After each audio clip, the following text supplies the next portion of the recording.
Well, all updated. Let's see. We're launching the client right now, my friends. Something's going on in Gwent, and it's not just the developer video, which we're going to watch together right now.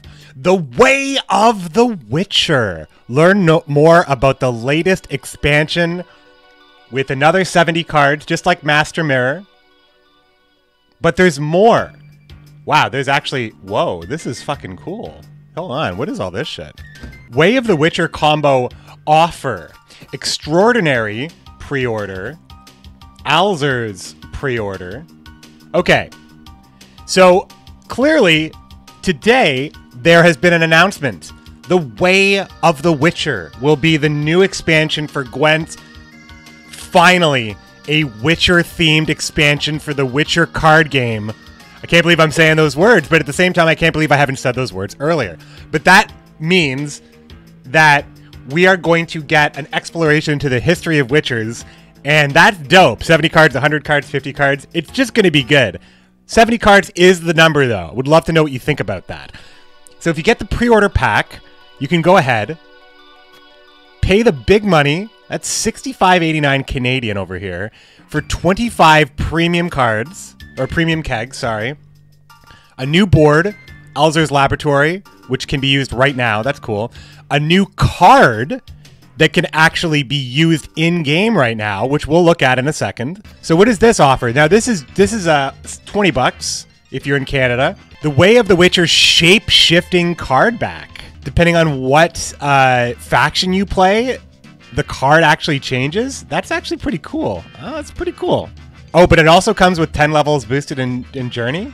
You know, this might actually be pretty legit. This is actually a pretty cool cosmetic. A cosmetic that has universal appeal. This is a pretty cool cosmetic, I gotta say. It's a pretty cool cosmetic.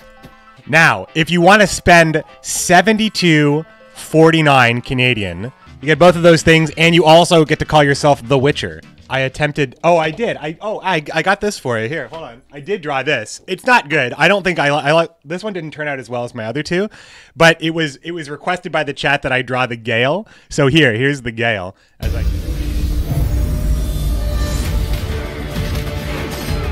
It's the first time I'm watching it.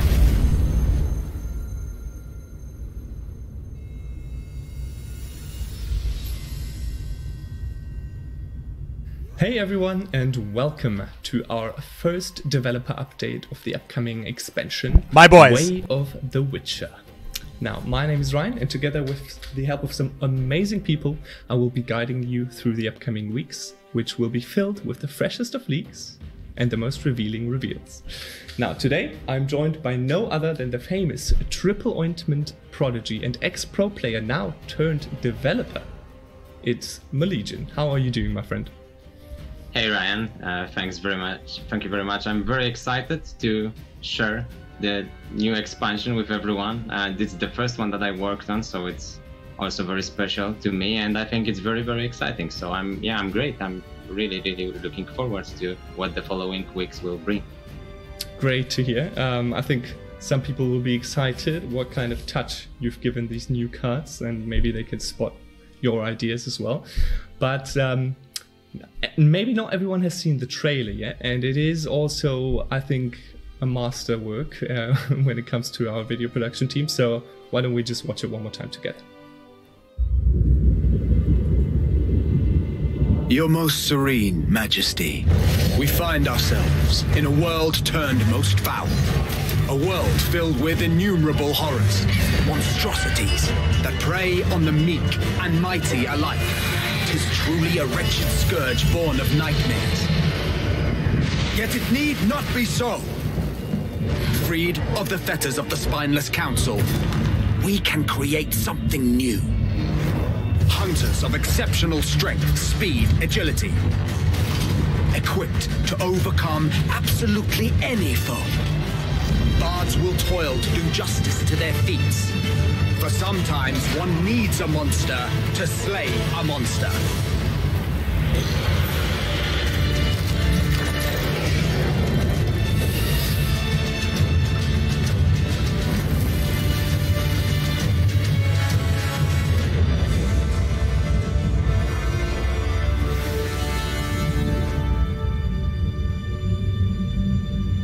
Is it just me, or does that sound far too serious?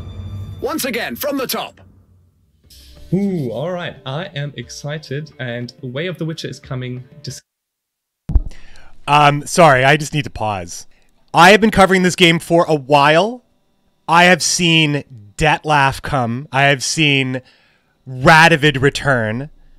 We've seen some shit. We've seen Gaunter come to the forefront, not once, but twice, when Arena came out and then with Mastermere. And I am serious when I say I have never been more excited for an expansion after watching that. And I can't speak for everybody, but I can speak for myself and a lot of people that come into YouTube, and especially one person in particular, that this expansion has to be really, truly what we have all been waiting for this whole time. And Dagon. But this might be what fills the hole in the heart. I think it's great that they have this, you know, I'm not going to say it. It's just the babyface squad. It's the babyface squad here. I knew Demorcus before I knew Molegion. And when I was talking to Demorcus about Molegion, one of the first things he ever told me is, if you ever had like a daughter, you would want this guy to be like, you'd bring him home to your parents. Like, December 8th for everyone who hasn't noticed it yet. And I'm ready for some leaks. What do you say? Of course, always. All right, let's jump straight into it. The first person, or I guess the first card, is the man of the hour. It is Alzur himself. So this card, if I'm not mistaken, is in the game right now. This is part of the pre-order. You can play with this card in-game right now. It seems to be very similar to a Master Mirror, like Master Mirror the card, the titular card of Master Mirror. So imagine if Master Mirror was announced and then you could play Master Mirror right away. Master Mirror was a fun card, but competitively it really didn't have a home with me. However, with Alzur's release ahead of time, this doesn't mean now you're not really trying to play the coolest meme card of the expansion when you have all these other opportunities. You only have this option. This is the only kind of new deck you can make. The theme deck, and it cares about spells only. Yeah, so Alzur already made a big entrance to the world of Gwent recently, and now he makes an even bigger entrance. So it only feels natural for Alzur to have synergy with cards like Alzur Standard or Alzur's Double Cross, right? So keep in mind that this card will spawn units only when you play cards with spell category, so not all specials, because spells are a category within specials. And you know, I think we can do I said I wasn't going to interrupt very much, but I think it's worthwhile that if they're showing new cards and I'm making this into a video. So yes, it's a meme card, much like Master Mirror. You would see it like that, I suppose. But so like Master Mirror, this card, while it's on the board, represents a unique threat. Maybe not a game-breaking threat. Master Mirror can turn your bad cards into great cards, but that may not mean you win the game by any means, and it may not be game-winning to do that. But it can be pretty wild when it occurs. Unlike Master Mirror, this card doesn't have Veil. You will have to protect Alzur if you want him to stick around. He does have 6 strength, which is, in the meta, deal withable. But let's look at the spells you can run with Alzur, because are there going to be any options here to play this with your leader? Like, can you trigger Alzur on the turn you play him? So, Pact, Rune Word, so that's Northern Realms specifically. Northern Realms has a specific extra option. Will of the Wisp and Forbidden Magic again for Northern Realms. Alzur's Thunder likely seems to make the most sense. Artifact Compression, Stammelford's Tremors, Necromancy, Sabrina's Inferno, Becker's Rock Slide, Becker's Dark Mirror, Alzur's Double Cross, The Last Wish, Curse of Corruption, Yennefer's Invocation for Nilfgaard, Marigold's Hailstorm, Ragnarug, Uma's Curse, Hand Marvin's Blue Dream, Renew, and Scorch, and Oniromancy. Those are all the spells in the game, of which Northern Realms has 2 additional ones and Nilfgaard has 1 additional one. Sorry, Northern Realms has 3 additional ones. Sabrina's Inferno also. You can tell that Northern Realms used to have something that cared about spells and mages, and it seemed very fragmented when I look at it like this. I'm like, yeah, Northern Realms has more spells because I can't. There's no reason, right? No longer is there a tutor for spells. No longer do spells really have anything to care about them. But now we have that. We have a card that cares about spells. So will Northern Realms have an extra advantage? I don't think so. So when you play a spell card, spawn a unit with the same provision cost on this row. 3 counters. So these provision points of 4, 5, 6, 7, 8, are they all covered? They're all covered. This is where it gets kind of tough because now you're just looking at averages. So if you're playing a 4-cost spell, it's probably going to be awful for you because a lot of these aren't engines. A lot of these have deploy effects, and so many of them are at 1, 2, and 3, and very few of them actually go over 5. So playing this with a 4 spell would be terrible. So I think that you just would never play Rune Word or Pact. When you get into the Alzur's Thunder, things get a little bit better looking because you do have some heavy top end here from 6 to 8. That's additional to the spell you're casting. So if you were to get something like this with the Alzur's Thunder, you got 11 points with Alzur on the board. So he does start to pay for himself. But again, you could end up with some real garbage. Naglfar's crew, a single Endraga larva, a spotter. Like, these are really bad, right? These are really bad. Now, do you play them? Do you play these cards or do they spawn? It's spawn, right? So it's just more often than not going to be bad with these. But I think that every single provision level should have some real stinkers, right? Some really bad options. So here, 6 is particularly bad because realistically, you're never going to get Procession of Penance. So 6 is about as high as you're going to get on a spawn effect. 7 has some pretty cool options because a lot of these are engines or have some sort of order effect. Anything that has something like Doo-Doo or Gascon or anything at 1 with a deploy has a chance of just bottoming out completely. And to me, that makes sense because this is probably why there's 3 counters on it. I mean, when you bomb on this card, you're still adding points to a spell. So it's always plus something. So for that reason, Alzur always represents an engine in some way. But you can really hit the jackpot, right? Sure, you could hit Doo-Doo after playing Alzur's Double Cross, but you could also hit Yutta and double cross out your strongest unit and also play 12 points. So do we like that RNG in the game? Is this an exciting card to have in the game? I think the spread is favorable to the casual player, though. Like, the competitive player will not likely see the big card spawn because the pool makes it so it's like such a low percentage. But low percentages being game winning tends to be the worst part about RNG, because when we're talking about RNG, we're always talking about rain. Yeah, there should be a pretty interesting outcome for any of these, but you want the bang for your buck. So I don't think you want to play necessarily like play Alzur with the intention of playing Thunder. You want to play Alzur with the intention of playing Oniromancy and stuff like that. Now, Oniromancy in particular has 5 cards. When you get to the top of this, the summoning becomes a lot more, a lot better. But even Oniromancy has Regis, which is terrible. +2 on your Oniromancy. It's not the worst thing, but you definitely want to do better than that. But if you miss Regis, now you're just getting +7 or +7. Now, if you happen to miss all 3 of these cards, there are 2 options left. Keltullus, which you can just spawn, is it on a random row? On this row. Okay, so if you wanted to play in a world where you didn't want Keltullus to completely kill you, then you would play Alzur on the ranged row and just take your +9. And then you got Spear Tip. Oh my god. This card is the best thing you could get, with the best card you'd play it with, Oniromancy. So it seems like you're trying to catch huge points on Oniromancy. It seems like if you're going to play Alzur, you would try to be really gunning for like some sort of gross bleed where you play Alzur, protected or not, either you're baiting removal in a round 2 bleed, or Alzur sticks, you play it on Oniromancy for the first time in the game, set up your Echo, and then drop a Spear Tip. Holy shit, your opponent now has to get out of that, and you can just freely pass, and they have to do their digging. Now you're up a card. Oniromancy is your top draw. I can see that being a strategy, because +12, +9, +7, that's pretty good. 4 out of 5 times you get a huge point boost along with your Oniromancy. And if you're playing monsters, now you have a better target perhaps for Osrel A reliable target for Azrael if you just kind of are happy with 7.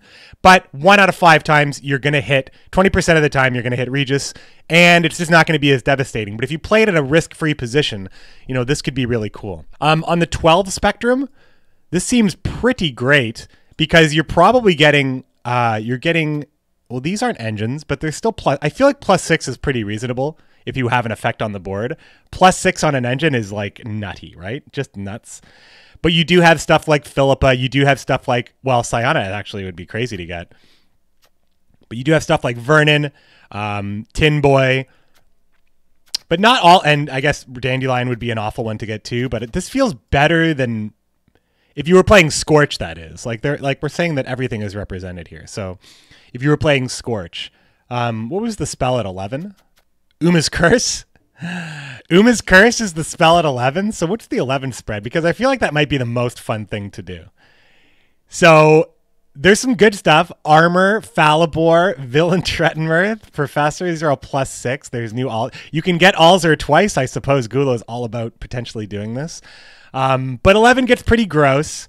11 is pretty gross. These are all deploy effects, so these are awful. 1 to 3. 3, 3, 3. Well, that here is an order. Maybe you can make use of that. Ruin, if you're playing monsters, maybe you can make use of that. But you can't be playing all factions at all times. You're not going to get it. Like, if you get forced, well, this would be a bad one to get too, right? So Synthesis would be a great one to get. Chris Butterflies would be a bad one to get. The RNG feels it feels like a completely mixed bag, guys. It feels like a completely mixed bag. So that's pretty cool. That's what I'll say about that. It definitely just feels like a Master Mirror meme card. I don't think it's going to change the competitive scene, but we're going to play decks with this card, of course. As a content creator, this is very exciting. We got it, and it's in the game, like I said. Here it is. We can craft it right now. We can craft it right now.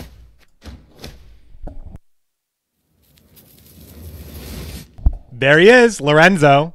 And it's showing how the new artwork is looking, right? The way they showed all these artworks with the Witchers, and like they had like this sort of this design of the runes and the like the gilding, like as if it was almost like a stained glass window behind them, but they themselves are in front. It just has a really good look. Really good look. From Kolgrim. Nilfgaard. And his name is Kolgrim, a 1 power, 9 provision card. Epic. And his tooltip reads Adrenaline 2. At the end of your turn, boost self by the difference between number of cards in player's decks. Now, Legion, there is a lot to unfold here. First of all, new keyword. Adrenaline. Yeah, we have new keyword adrenaline. So when you look at this card, you might think that we are going crazy because the difference between the number of cards in a player's deck could be like 7 or 8. So did we really play the card that can boost off by 7 or 8 every turn? Well, not really. The twist with Adrenaline is that Adrenaline abilities will be active when you have specified amount of cards in hand or less than specified amount. So in Kolgrim's case, he has Adrenaline 2, right? So if you have 2 cards in hand, then at the end of your turn, this ability will trigger. And then again if you have 1, and again if you have 0. Okay, so very interesting. Boy, there's a lot to unpack here. So we have Kolgrim, a Viper Witcher in Nilfgaard, with an effect that only occurs when you have 2 cards or less in your hand. It is also very clearly supporting both Hyperthin for you or milling your opponent, but it seems to care about, it's just the difference. So I find that this is very cool design because it caters to 2 very unique Nilfgaard archetypes, Hyperthin and Mill. That alone has me very intrigued. I don't like Mill very much, but it's still, if I was going to design a card, like if it was like, you know, McBeard, Mill's going to be in the game, just think about cards that would work with it. This is very interesting. It rewards you for milling, it rewards you for Hyperthin, but it only rewards you at the end of the game. I find that there's a lot of potential here, and the Adrenaline keyword means that you can create end-of-turn effects that are extremely strong, but at the same time do not reward a long round. I am all in on this effect, and I think that I can't wait to see where the guys went with this. So Adrenaline allows us to introduce whole new set of abilities, such as this one, very powerful passive abilities that would be too strong if they could keep on going for the whole game, or maybe some strong abilities for bronze cards that won't make them necessarily much stronger in round 1, but will make them stronger in round 3. So Adrenaline opens a lot of options for us, and well, as we know from the Witcher games, or the third one particularly, it's also important part of the way of the Witcher, right? Adrenaline is part of every combat, and well, now it's also in Gwent. Whew, all right, so it basically gives you the tools to balance a card around it being played as a starting card or maybe as a finisher, right? Yeah, exactly. The Adrenaline won't always work in the player's favor. Sometimes the mechanic will put you on a timer. We will see an example of such cards today. So, for example, some abilities will be very strong, but only if you play them before certain threshold. Oh, reverse. So like only good at the start of the round. You will see it on the cards in very, very close future. All right, so close future. Kolgrim boosting between the difference of cards. So it doesn't matter if you have less cards or a lot more cards than your opponent, right? Yes, exactly. So if you are a wholesome meal player, wholesome meal player, if you are a hyperfin player, he will work. Yeah. Also, maybe there are a bunch of tools that would support that kind of strategies. Who knows? As you can say, as you all know, there already is a Viper Witcher in the game, but we did a little name switcheroo because this fits the expansion very well, and we'll get more into that later. But his tooltip reads: deploy, put bleeding 2 on an enemy unit, and then he has got an additional part where it says Adrenaline 6. Spawn a copy of that unit at the top of your opponent's deck. So as you can see, you can add more units to opponent's deck to make Kolgrim better. This ability is actually very flexible because you can put something good on top of your opponent's deck to steal it. You can put something bad to make the draws more awkward, or you can just put something there to make your Kolgrim better. This is a very robust bronze card. The second part of the ability will only be active when you have Adrenaline 6. Now, one thing that is important to remember with Adrenaline checks the state of your hand in the moment of playing the card if it's deploy, right? So it's like dominance. If you don't have dominance, but the card with dominance you are playing is the biggest unit, the dominance will be active, right? So in Viper Witcher's case, when you have 7 cards in hand, you play Viper Witcher, then in the moment of playing Viper Witcher, you already have 6 cards in hand. So his ability will be active.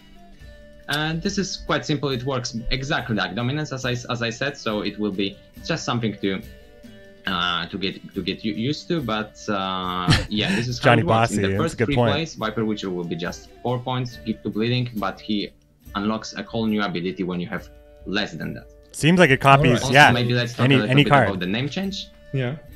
The original Viper Witcher is now called Kingslayer. And we did that to make it clear that those cards are from different sets. The Kingslayer is still a Witcher, but just to make it very clear that those are. It almost seems like they wanted to paint This one is Viper Witcher, the Kingslayer. other is just Kingslayer. Okay. I can get over that. So I guess Viper Witcher, a potential 6 for 5 with a very flexible additional ability. All right, let's keep on looking what we've got next. A card called Brehen. Scoia. It's got deploy, destroy the rightmost unit on an enemy row with at least 5 units. Or Rightmost. if you've got Adrenaline 3, destroy the rightmost unit on an enemy row with at least 3 units instead. So Oh, this is a little crazy bit of card that, for 8 here. flexibility, as you said. If you play him later in the round, you will be able to target a row with less units. Yes, exactly. So if he happens to, for example, be a draw for you in a short round 3, for example, right? Then his requirement, his restriction. I mean, you is play around less it, right? punishing. It's cool. It's good, right? So as you can see with Oh, with you Brehen, you he's, use Gorilla Tag. Witcher Oh, I from see what School you of the mean. Cat. You guys might know it from one of our reward trees, I believe. Yeah, he really relies on positioning of certain units. What's worth noting is that whenever you move a unit to the other row, it always ends up being on the right, so you can set it up that way. So I think it's a really powerful control tool. Nice. Yeah, so we didn't really talk about the Viper Witcher, but I did want to say that I think that adding this is a wild effect to have on a bronze card. Just knowing that it's going to be very easy for Nilfgaard to play this card if they want to.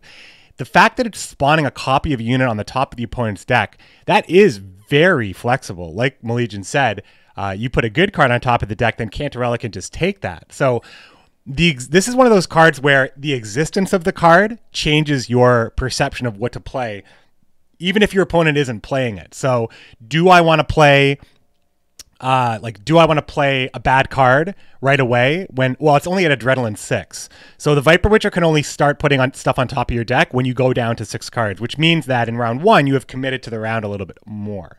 So there is at least that. You can't play the Viper Witcher within the first 3 turns of the game. So that is going to be probably, that's meant to keep it in check, but it's still going to be annoying. It's going to pollute your draws in some cases. And it's going to give Nilfgaard resources in other cases, considering that they're going to be able to take your best gold card. Either it's in your deck or it's on the board now, and they can still use it against you. This is why when I heard 70 cards in the expansion, I was like, 70 cards again? Let's get a few more this time. But this is a very, very complex bronze card. And Kolgrim is a very complex gold card, and to be completely honest, I think Brehen is a very Brehen's a very complex scoia'tael card, because at first I thought, yeah, you could just play around it, but scoia'tael has a very easy time moving units around. So this is actually very controllable and very scary when you leave that space open somehow, but I guess you always have control over that. Let's say Drog's on the board. He just played Drog for his Kedweni. You'd have to play your biggest unit on the leftmost side of the dangerous row, so your opponent can't just move it to the right and then kill it with Brehen. I'd say we keep on looking for the next one. A Skellige card, also an epic, called Gerd. Nice. You can see him slashing some Siren right there, and as it so happens, they are also part of his tooltip, which reads Deploy. Spawn a deafening siren on the opposite row and damage all units on that row by 1. Or if you've got Adrenaline 4, spawn a deafening siren on the opposite row and damage it by 1 instead. So is this one of those negative effects you were talking about? Yes, exactly. This is a very, very strong ability, because he's an 8 power unit for just 7 provisions, and he can swipe the whole board for 1. That's very, very strong. Yeah, 8's very high. And the whole row, not whole board, of course. But, well, as I said, this ability puts you on a timer. If you want this strong effect, you need to use it before you go below the threshold of 4 cards. Because when you have 4 cards, he will only ping the siren. He won't damage all the other units in the row. So he plays for 7. So this is an example of adrenaline used as a way of telling the player, you will get a strong effect, but you have to use it early. Interesting. So it also helps you kind of set up your bloodthirst if you want. 8 is really high though, right? Well, also average. Cool. No, maybe he's average. I mean, yeah. I think we've got another Skellige card. Bear Witcher Mentor. Bear Witcher Mentor. Or Mentor. His tooltip reads Deploy, boost self by 1 for every damaged allied unit, and Adrenaline 3, boost self by 1 for every damaged unit instead. Oh, so also your opponent. That seems like a very legitimate late game draw. Well, no, not late game, because there won't be a lot of units. It's very visible, right? You can set up a lot of wounded units to make your Bear Witcher Mentor stronger, but only if you have 3 cards or less. Otherwise, Bear Witcher Mentor will only consider his side of the board. It seems like it might be average too. Wounded units for I can see it being played. Quite important thing. I see. I mean, the point potential of this card is quite high. It's quite high, but you can't play it late. It's very high. No, you can't play it. Okay. You have to play it. You have to play it late for it to be very good. We continue with Cohen, a Northern Realms epic, 3 power and 7 provision, and he's got Zeal Order. Boost all units with power equal to Cohen's power by the amount Cohen is boosted. Okay. So this card might look a little bit familiar, because it's very similar to one of the cards in the game, and that card is Shiro.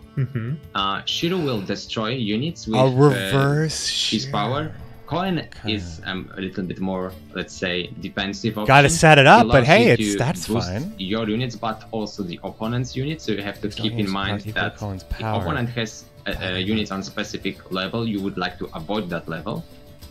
I gotta say, the text on these cards, this is an advanced set. All of these cards so far, the face value of the card is not what you're looking at. These cards all have restrictions as to when they are good and different situations as to how good they could be.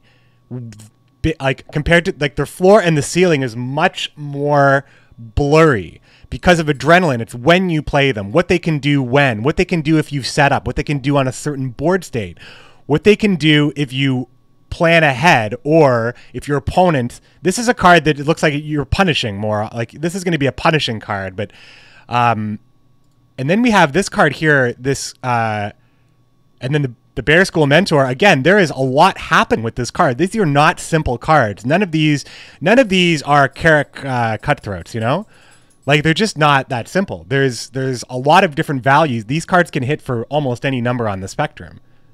I find that very interesting, but Cohen has to be one of the most interesting of all. This card's kind of like Mad Kian in that you have to boost it before it can do anything. It has Zeal, so you can use it on the turn that you play it. So if you were to boost it to 5, all the 5 strength units on your board would be boosted by 2, because Cohen has a boost of 2. If you were to boost it by 4, all the units with 7 power on the board would be boosted by 4.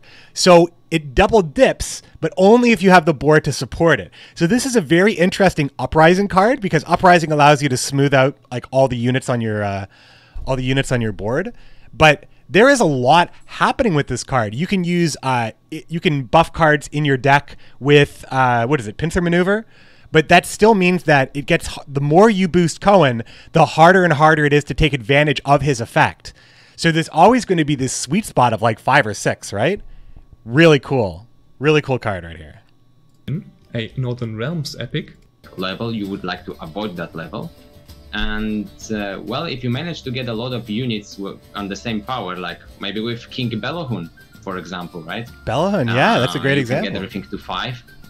So you can get a lot of points with Cohen if you also boost him by the amount that is What's needed. in the background here? It's like a giant snail shell? And yeah, that's Cohen for you. So you don't have to use the order ability in the turn you play him, right? You can have him on the board, boost him higher, and Yes. then use it if you want to, if you're feeling safe, or maybe have a defender on the row, or you can use it in the turn. I see. Nice. Exactly. Okay. Yeah, I like it. Let's see what the next one is. I think we're delving into the territory of the Syndicate now. Introducing Roland Bleinheim.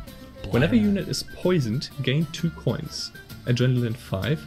Whenever an allied unit is poisoned, gain 2 coins instead. And he's 7 power? Or 7 This guy is Witcher? not a Witcher. Yeah, so again, this is one of those abilities where adrenaline doesn't really work in the player's favor, because you can get coins for poisoning the opponent. But usually poisons are something that Poison players support tend in to Syndicate, keep for later, right? because the more they wait, the stronger unit they can potentially poison. But if you are willing to commit your poison offensively earlier, then you might get additional coins with Roland.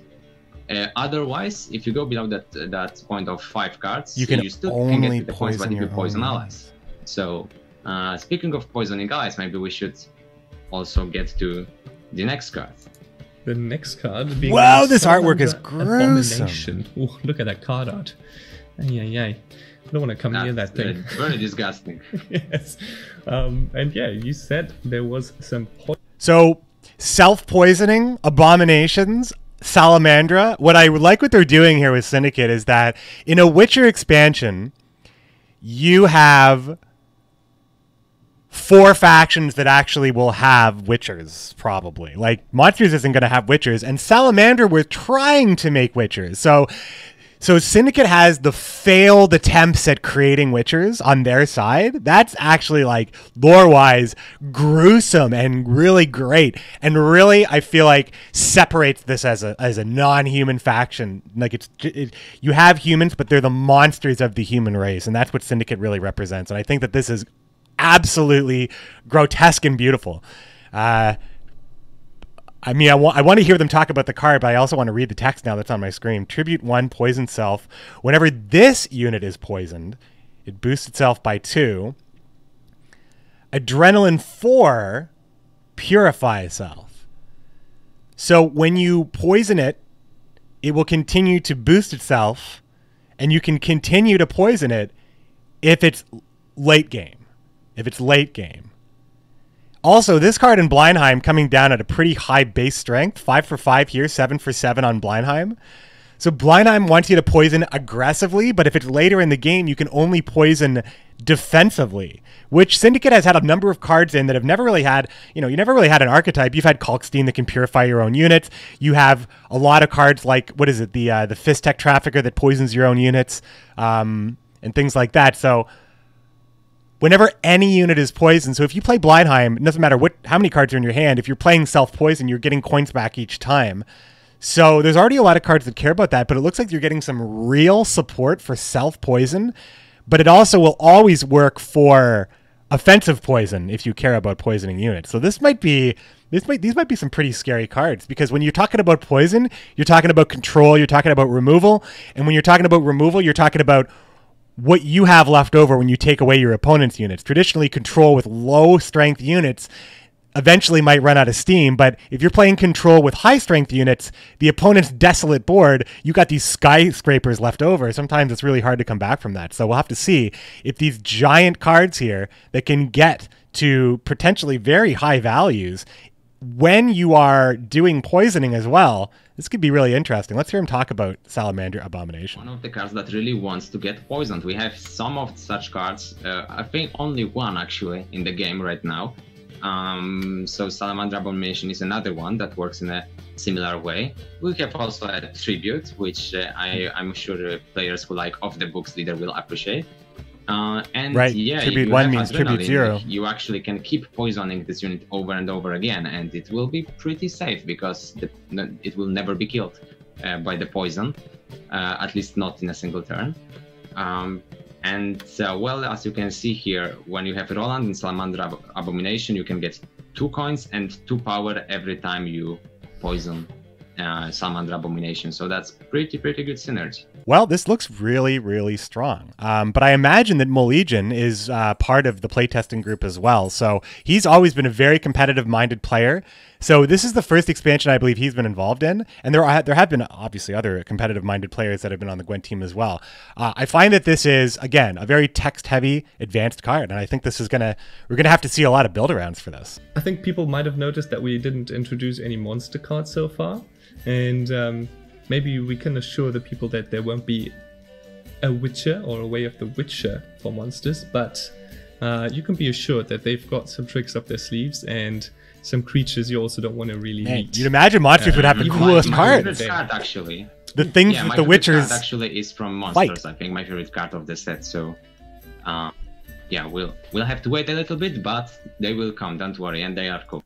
Yeah. So I would imagine that I have the assumption that the monsters units could be. We saw a lot of crazy monsters at the beginning of this trailer, first of all, but could the monsters could have like the coolest cards, because these are why the Witchers were created. The monsters were running rampant in the world. We need to create the monsters to fight the monsters. Shouldn't monsters have the dopest cards, right? So let's check it out.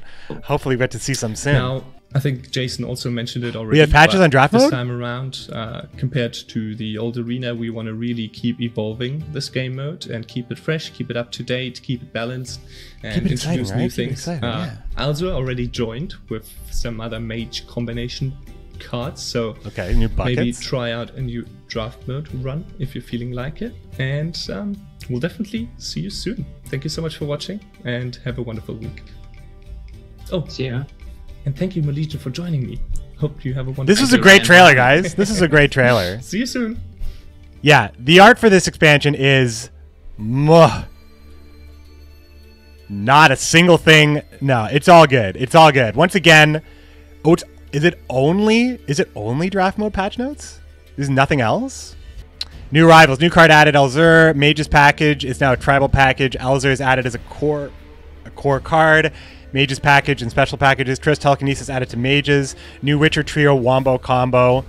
Vesemir, Lambert, Eskel.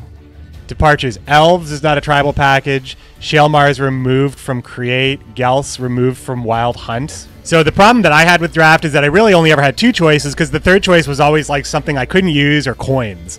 So if that's not the case anymore, I am much more interested in doing a draft today. So McBeard, if you were to rank the Gwent trailers in place, what one would this be? Number one, though. Number one, I said that. I said that earlier. I've never been more hyped for an expansion than this one. It's the Witcher expansion for the Witcher card game. Are you serious? Gerd's your favorite from those leaks? From my leaks, my favorite card, you know what I think my favorite card, if I had to give it to the design of it, it would be Kolgrim. I think it would be Kolgrim because I feel like Kolgrim seems like it was designed like there must have been a lot of thought into this card. And I also think that there must have been an incredible ceiling because for this card to exit design as 9 provisions, 1 strength with adrenaline 2, meaning his effect can only tick twice, potentially 3 times if you extend the round somehow so anything that's adrenaline you can extend with Mata, right? So when Mata extends around, or is, I think, what is it? Stregobor, another mage from the past, right? Also extends around. And Isbel also extends around, right? Anything that causes you to draw cards and extend around, which tends to be Nilfgaardian, I would say, means that this is very, that if we have the critical eye to see that this card was tuned to be only active for a very short amount of time, and for the base strength to be as little of a factor as possible in the valuation of this card, you would imagine that if you can get this card to pop off, it's going to be crazy good. And even Malegian said, whoa, you must think that this is a crazy card. But honestly, my first look was, how many cards could be different? Like 4? So you play this and it ticks twice and it's 9 points for 9? Is that good? But I think that there's a way that you can get this guy to pop off. I think that this card might actually be the most interesting one, but I also have to give it to Cohen. I think this card is wildly interesting. Yeah, and I stand by, now that we've seen all the cards, I stand by it. This is going to be an advanced set. This is going to be a set that will have a lot of people looking to see how we can make the best decks. Every one of these cards, you could argue, has a build around to it, which is a lot to think about. Really awesome, right?